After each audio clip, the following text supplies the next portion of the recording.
We are looking at how to pronounce this word, this name, indeed an ancient Celtic instrument from Welsh, one of the only words or names without any vowels.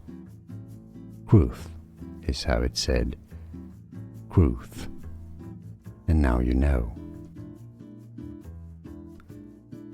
We are looking at how to pronounce this word, this name, indeed an ancient Celtic instrument from Welsh, one of the only words or names without any vowels.